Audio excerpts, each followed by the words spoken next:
Madam Deputy Speaker, there are echoes here of Europe's past. Never again, they said. Never again. I will give way to the Chair of Defence.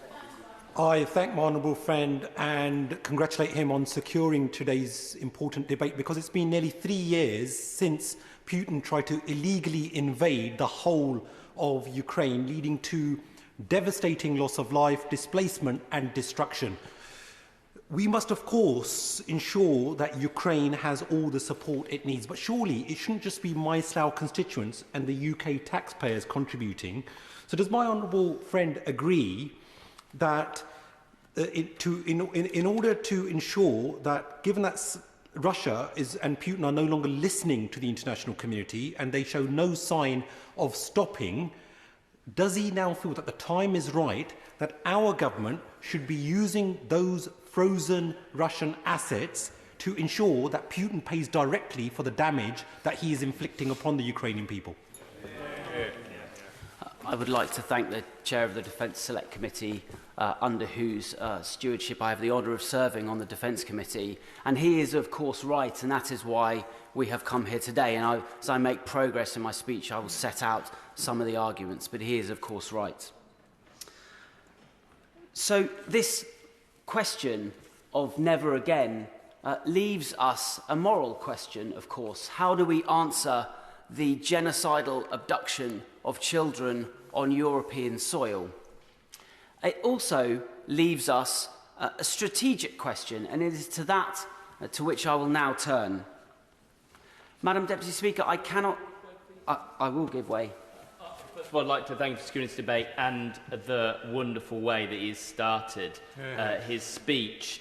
I think it's important for us to recognise the abduction of children from Ukraine, from Crimea and the Donbass, didn't start in 2022, but it started in 2014. So it's been on 11 years now, and the figures that he gives are, well, broadly correct from meetings I've had with Crimea Platform and others in Ukraine.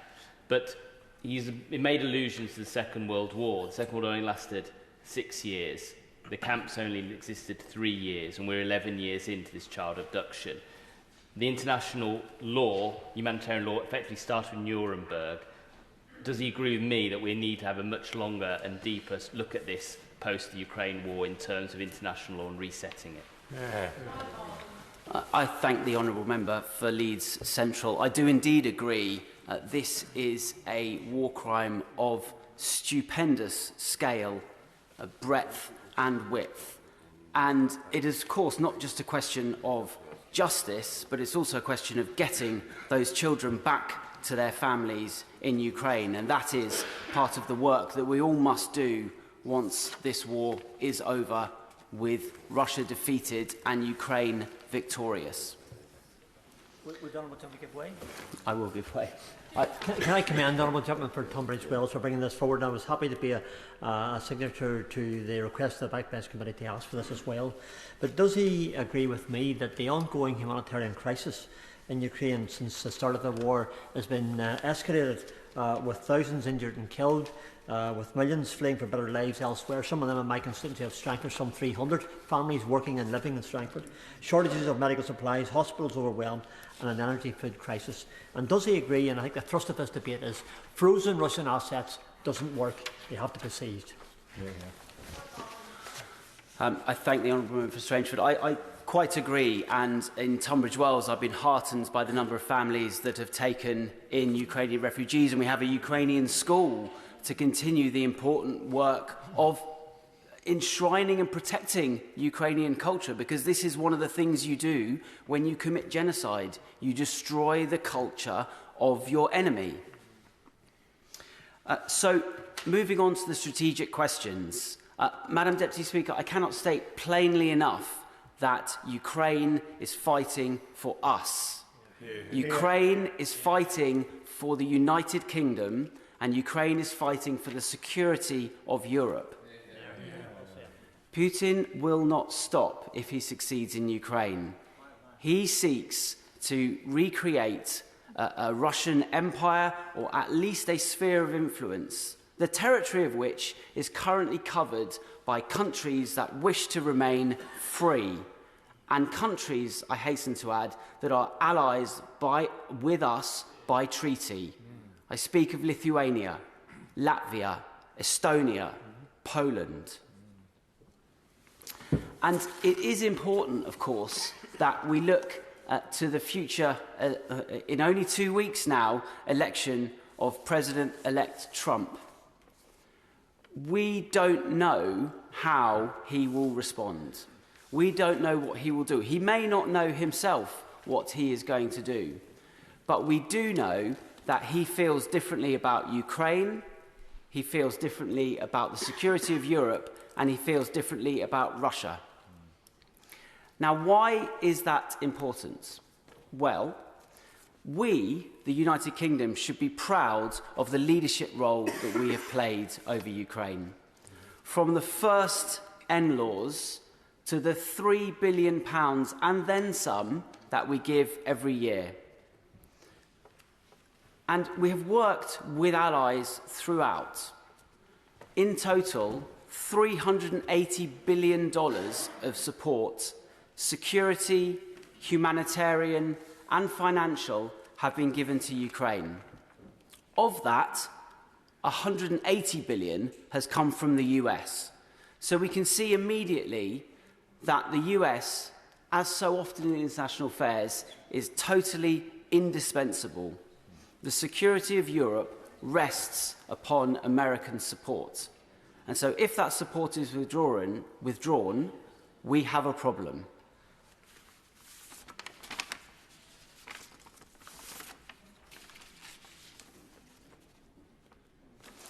Luckily for us, Madam Deputy Speaker, we have options. When the renewed invasion in February 22 was inflicted upon Ukraine, we moved swiftly with allies to freeze Russian assets. There are some $300 billion of Russian state assets in G7 countries. Some $200 billion of those assets are in Euroclear in Belgium. And there are probably more than £20 billion worth of assets in the United Kingdom. The Minister will have a better idea than me, and perhaps he can undertake to update the House when he speaks later as to exactly the scale of the Russian assets that are currently held in UK institutions. And in June last year, the G7 agreed that we were going to use the interest from those assets to support Ukraine. And this House passed the enabling legislation cross-party just before Christmas. And so this amounts to about £50 billion that we are going to support Ukraine with. And this is a very welcome first step. Will the honourable friend give way? Of course. Does my honourable friend agree with me that the UK, working shoulder to shoulder with our European allies, must lead the way in confiscating and repurposing frozen Russian assets for Ukraine, and by ensuring Ukraine has every financial and military resource it needs, we can not only help them reclaim their own country, but also send a powerful message that Britain stands unwavering in defence of freedom and democracy against Russian aggression. Yeah. I thank my honourable friend for her intervention. She is, of course, right. It is not just about actions that lead to practical outcomes. It is also about signals that we send to our geopolitical opponents. Will you give way? I'm grateful to the honourable gentleman for giving way. I'm listening very carefully to what he has to say, and I agree with much of it, including that Russia must pay for what it has done in terms of supporting Ukraine in its war and the reconstruction to come, whatever that looks like. However, does he share my concern that were we to act unilaterally, or indeed with others, we may encourage the attractiveness of other reserve currencies and systems, in particular China's, and that capital, among them, the 12 trillion or so globally invested, may find its way to Beijing rather than safer destinations, currently safer destinations in the Western world? I thank him for his intervention, and I can answer him directly. I'm not advocating that we should move unilaterally. I do not think that would be a good idea. If one country were to move, then of course that does allow capital flight to other G7 countries. But he does mention China, and the problem with the Chinese currency is it's not fully convertible. And so it is not an international currency that people like to keep lots of their reserves in. And this is why I'm advocating that the G7 as a whole should move. And if you look at the currencies of the G7, the dollar, sterling, of course, euro, $200 billion of these assets are denominated in euros, yen. These are the major reserve currencies of the world. And so if those countries move together, then I think we will be safe. And I think the broader point that he's making is about financial stability on international markets. And I think this is an important point. But I would say that any potential small amount of financial instability that the G7 countries moving together will create will be minuscule as compared to the financial instability of Ukraine losing this war. So if we want to shift the dial on Ukraine, especially in the face of a drawdown or potential drawdown in US support, we need to go further and faster, and we need to seize these $300 billion of frozen assets and send them to Ukraine. And Madam Deputy Speaker, there is a clear legal pathway for doing so. The international law doctrine of state countermeasures says that states are able to take countermeasures against other states if there have been grievous violations of international law, like genocidal abduction of children.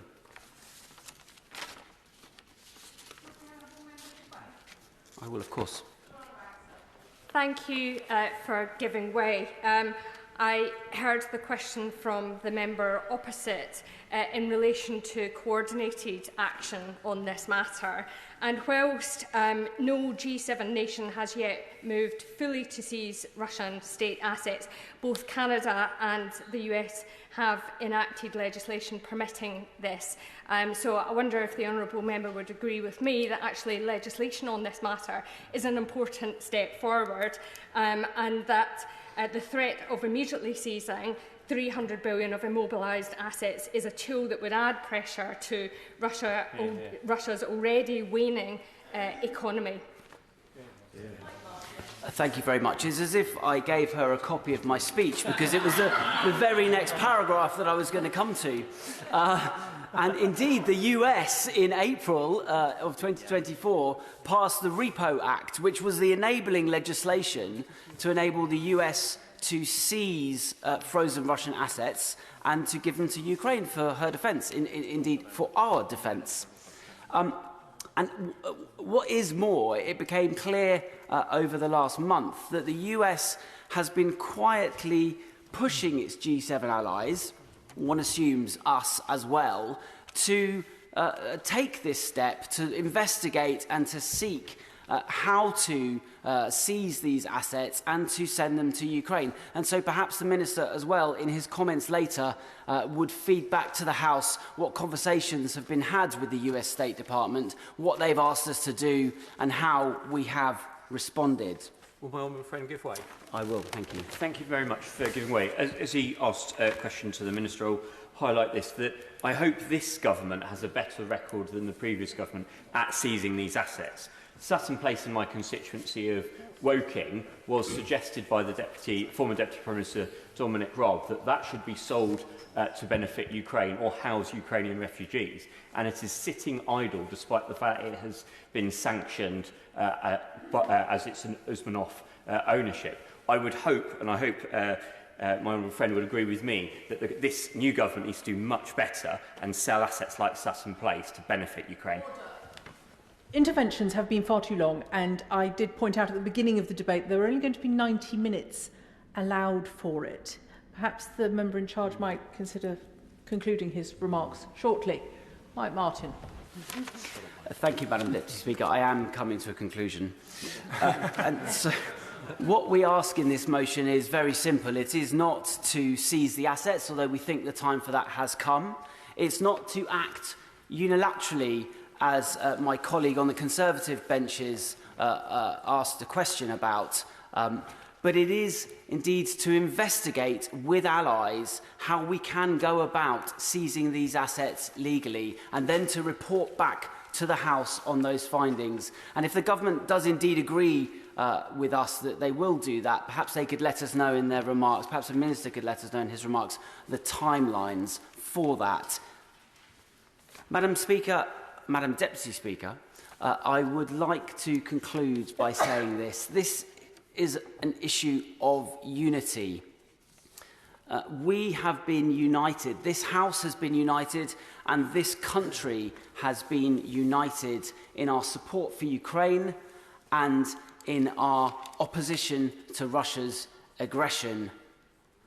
And in the spirit of that unity, we have shown in this House on Ukraine and on Russia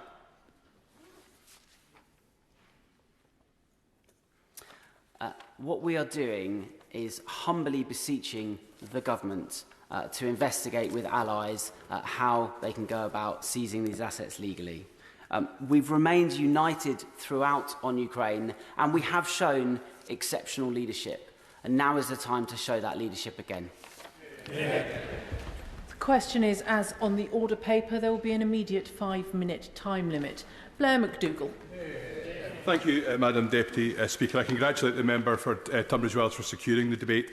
And there's a bit of a disease in British politics of reaching back to the Second World War to make a point. But when we walk into this chamber, we walk through an archway of bomb damage. And I think when we hear the echoes of history, we should listen to them. And I think he made that point eloquently.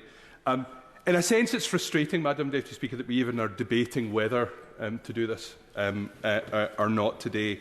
But it is good that we're having this debate because that we care about the rule of law and the international order is what separates us from Putin and his allies. But we do have to prove to Putin and his allies that our belief in those things are not a weakness. We do have to prove that we have the determination to defend our values. And in this year, which does mark the 80th anniversary of the defeat of fascist aggression in Europe, we have to constantly remember that the freedoms we enjoy were won through strength and through sacrifice, that freedom comes at a cost. And the member for Tunbridge Wells listed the enormous price that Ukraine is now paying in lost citizens and lost children and lost infrastructure for defending that freedom.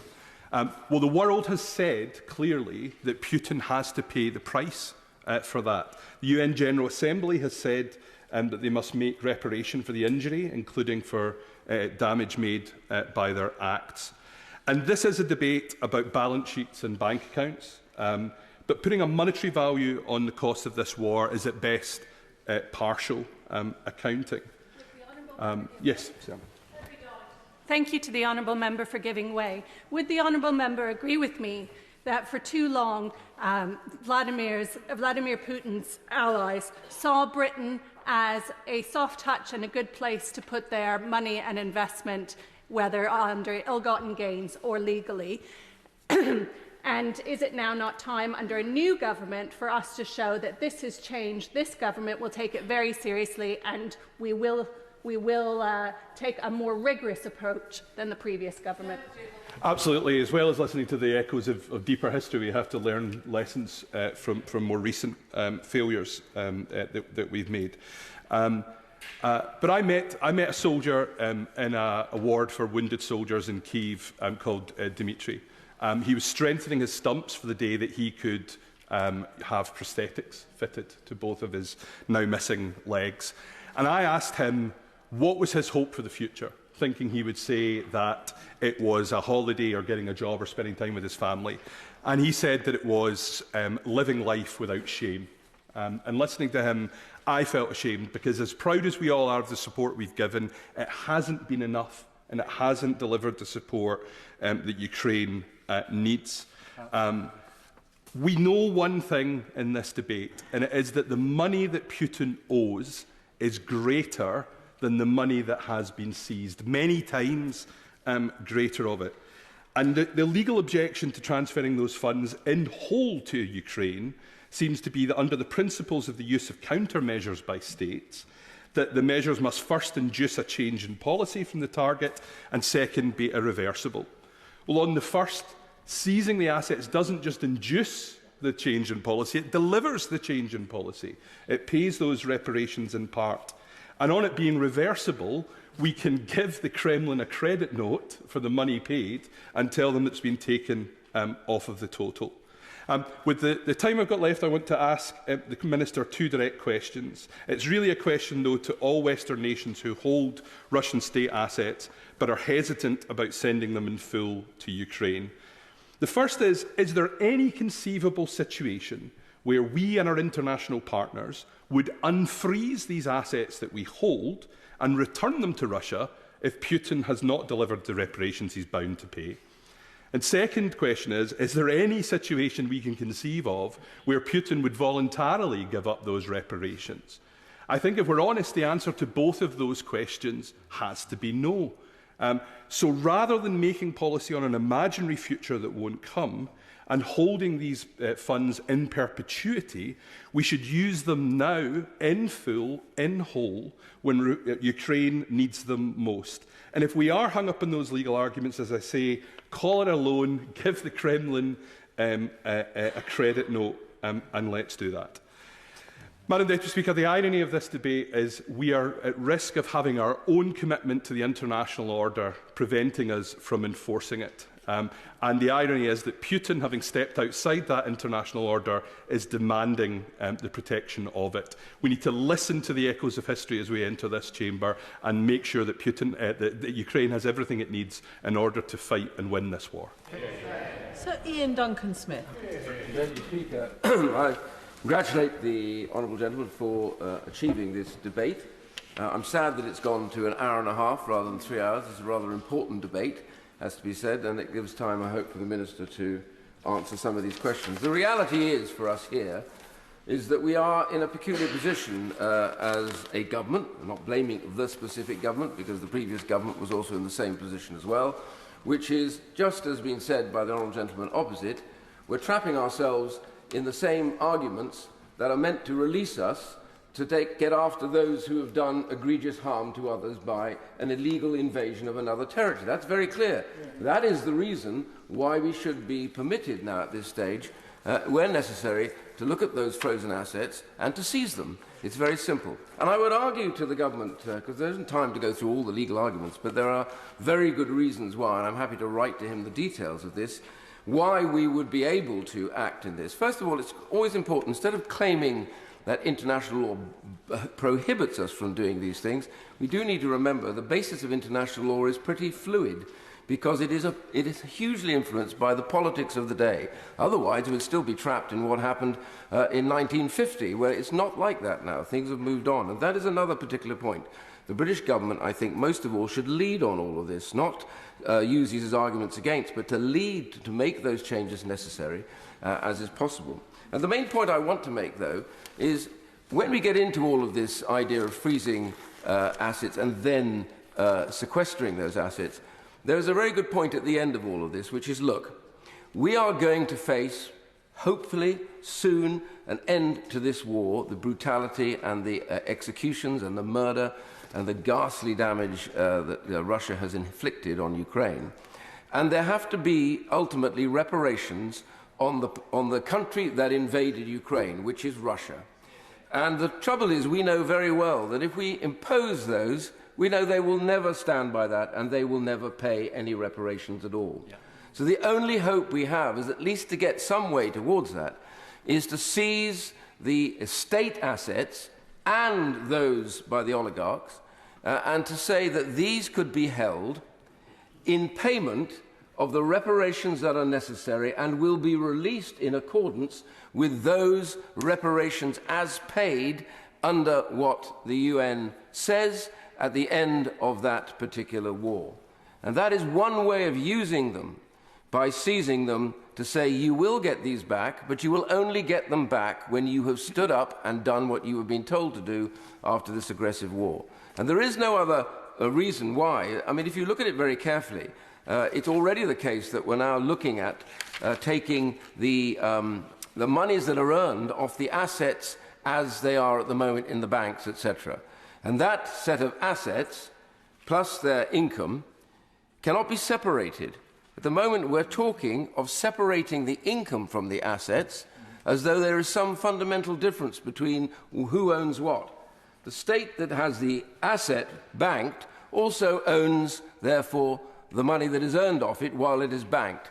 And therefore, we cannot just say, well, we might do one but not the other. If we want to seize what is earned, we should also recognise that allows us to seize the asset itself that is there in the bank earning that money. And so there is no reason why we should not pursue that as well. I say to the Minister, I'd be grateful if he would respond to this in due course. And there is no obligation or block on international law to doing any of this, I believe. These are arguments that are being held at the moment in various court cases. And by the way, we're not talking about seizing unilaterally by the UK assets. In Canada, as already been mentioned, and in the US, they've already passed legislation to give them the permission to seize those assets. The Anglosphere is beginning to come together on this one. There is foot-dragging, I think, in Germany and in France, and very much in Belgium, and we know the reason why. Belgium has such a huge amount of Russian assets sitting in it. They seem to be somewhat troubled by the idea of taking those assets over. But the point I would make is, surely now is the chance for this United Kingdom government, and I say this in a cross-party spirit completely, this United Kingdom government, my government, because that is so they are elected, to take the lead in arguing now for us to use these assets against future reparations that need to be paid to mend what has gone on so appallingly in Ukraine. And I urge the government to step up, take that lead, and give the rest of the developed world the chance to get that money into the places where it can do the most good. Dr. Jeevan-Sander. Thank you, Madam Deputy Speaker. We agree across this House that we must show Putin we have the resolve and the resources to defeat him. Because if we don't, a great power war, more terrible than we can imagine, can come. A century ago, politicians on these benches failed, and what followed was the most destructive war in the history of humankind. To stop that horror being repeated, as this motion rightly identifies, depends upon us winning at war economics. War economics is simple. Whichever side can command greater resources and convert those into fighting forces will win. Winning a single battle means nothing if the other side can keep throwing in resources to win the next one. Amateurs, Madam Deputy Speaker, talk tactics, professionals talk logistics. Winning at war economics means we must do three things. Firstly, limit Russia's earnings and output. Secondly, limit Russia's ability to convert its earnings into fighting force. And thirdly, gaining and converting those resources, our resources, into fighting forces. And seizing the $300 billion that we speak of today helps with a third of those only if we convert those resources into fighting forces.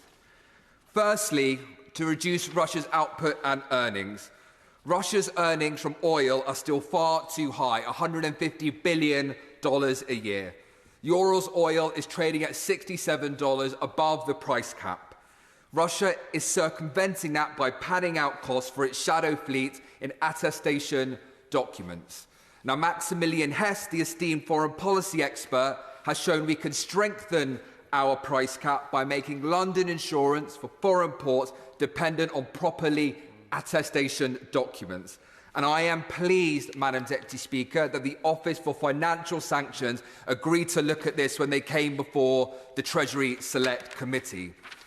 Secondly, we must stop Russia converting its output into munitions and materials.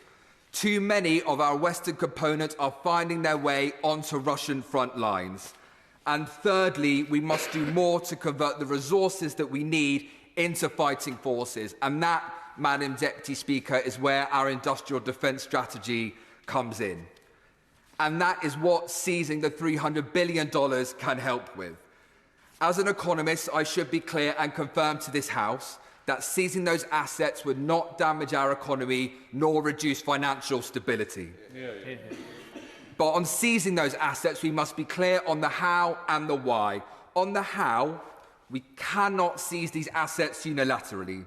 We only hold about 10% here, 2/3 are held in Europe. So we must convince our European allies to do as the Canadians and the Americans have committed to, and also seize those assets. And on the why, those assets are only useful if we convert them into defence production. The bit-by-bit approach that has characterised support to Ukraine must end. Large, sustained increase is what is needed. Putin wants to rebuild a greater Russia, to swallow his neighbours whole. He will attempt to take more of Europe, and to defeat him means defeating our own complacency. The history of nations is a history of war. That history only changed when the calculation of peace was changed, through military force, through sacrosanct borders, and through democracy. If we do not show that we have the resolve and the resources to defeat Putin, we will make the same mistakes members made on these benches almost a century ago. One of our nation's greatest prime ministers stands outside this chamber, hands astride his hips, and he warned members in this chamber. He lamented the time wasted in not preparing. He spoke of the years the locusts had eaten, and he was ignored. Members on these benches were too complacent. Let us not be complacent. Members on these benches failed. Let us not fail. Members on these benches saw oceans of blood spilt by the youth of this nation. Let us not be the generation that sees oceans of blood wash over this continent once more. Let us be the generation that keeps the peace by showing Putin we have the resolve and resources to defeat him. Thank you, Madam Deputy Speaker.